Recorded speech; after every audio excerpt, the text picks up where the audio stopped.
Zero line पे border पे रहने वाले लोगों के हालात क्या हैं, किन हालात का वो शिकार रहे और इस वक्त कैसे हालात उन पे बीत रहे हैं। इस हवाले से हम मौजूद हैं शाही में पटाखेतर, और पटाखेतर का एक छोटा गांव है पिंड, जहां एक शख्स मेरे सामने जिन्हें आप देख रहे हैं इनका तारुफ देते हैं। ये मुतासरा भी हैं, गरीब भी हैं, और इनकी एक बेटी है, वो भी इस वक्त ओवर एज है, और वो भी इनके पास ही है। इनका ज़राए आमदनी कोई भी नहीं।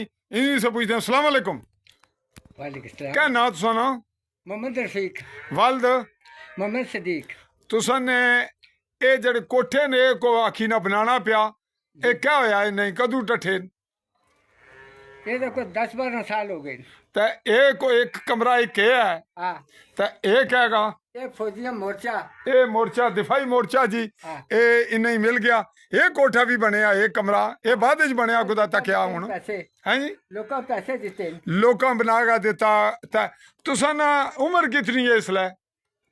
उम्र मारी हो गई है कोई 70-80 साल। 70 तो ज्यादा है, 80 ने लगभग। अच्छा, तो तुसा ना जरिया आमदनी पैसे कमाई कहेगी? कोई कमाई नहीं। बंदे कितने होकर है जिसले? असले 2 पेटी पेती। हाँ। उन्हीं उम्र कितनी है? 50 साल। 50 साल। 50। तो शादीशुदा करके दीती से जी जी। फिर क्या होया? तलाक हो गई सी। तो औलाद कौन ऐसी होनी? नहीं ना, वैसे तलाक हो गई सी। अच्छा, तो फिर कारी है हूं तुस खाने पीने किस तरह हो? तुसा ना तो कोठे भी टठे लोग बना देते, कोठा ये भी बन गया। चलो ये बकरियां के साथ दितियां रख लिया ने, कोठे जगह भी थोड़ी है।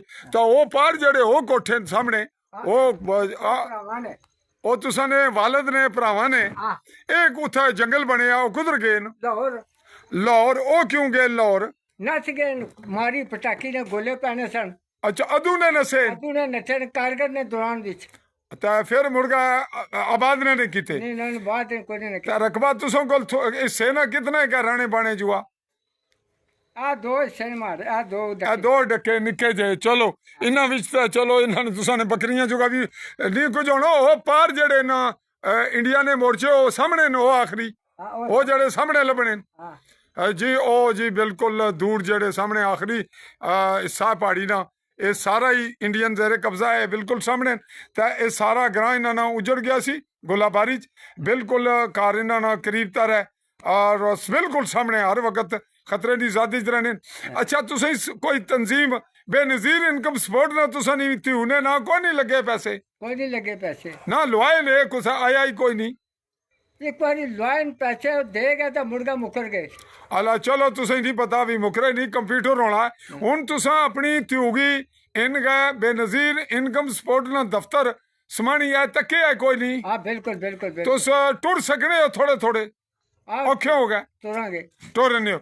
अपनी त्यूगी उत्थे लै जाए, उत्थे वो शनाख्ती कार्ड नाल इनका जाएगी, जरा टाइम नाल जाएगी सवेरे, तो वो इसकी दर्ज करनगे, फिर कंप्यूटर चेक होणगे, सारा सिलसिला कर गए। फिर इंशाल्लाह तुसां गी ओ फंड भी देंगे। और भी कोई तंजीमा जड़ियां मेरे इंटरव्यू सुननियां, तुसां नी ये गल ओ भी तुसां ने को कोठिया ने शनाख्ती कार्ड जरा सामने रखो। हाँ कैमरे ने है जी नंबर नाजरीन तुसां की नजर आना दूए पासों करो, पुठा कर गए सामने रखो बिल्कुल। है जी इन्होंने नंबर ना तो पता सब कुछ आ गया। तो जनाब इससे पर अज ने एपीसोड ख़त्म करने। तो जनाब चूंकि चलने इतों एक रिपोर्टिंग ने दौरान मेरी नज़र पई, और मैं मुतअद्दिद दफ़ा इस कारनी नज़र इसनी ताकि के पता चले रुका टाइम मिले तो इन्होंने रिपोर्ट बना।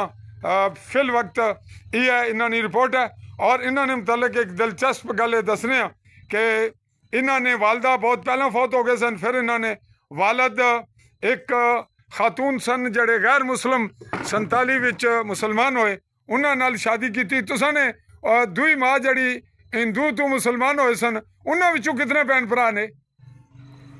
दुए जड़े मतरे भैन भरा ने? अच्छा 2 भैन। अच्छा, ते 4 भरा सन, 5 भरा सन, 2 फौत हो गए। 2 फौत हो गए ना। जड़ा पहला वड्डा भरा सी तुसा तो भी वड्डा, या तुसा ना नहीं खानी सी, उन्होंने ना अकबर सी।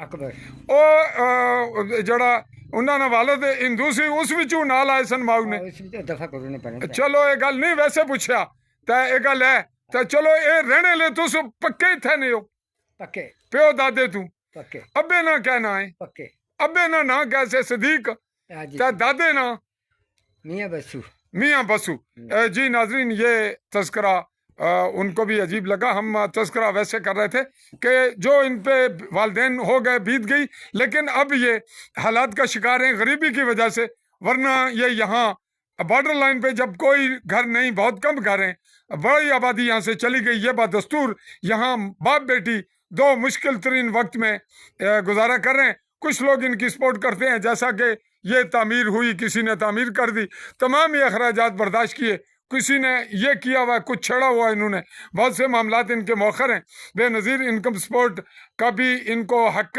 ہے کہ وہ وہاں سے بھی انہیں کچھ قانونی امداد ملے جو گورنمنٹ کی جانب سے ہے اور اس طرح سماجی بہبود کے حوالے سے بھی کوئی صدقہ زکوٰۃ پکا کوئی لگے یا زکوٰۃ لگی کوئی نہیں کوئی نہیں جی ناظرین چاہوں گا مملکت جموں کشمیر کے غربی جموں کے ضلع ممبر کی تحصیل سمانی میں شاہی کے مقام سے اجازت اللہ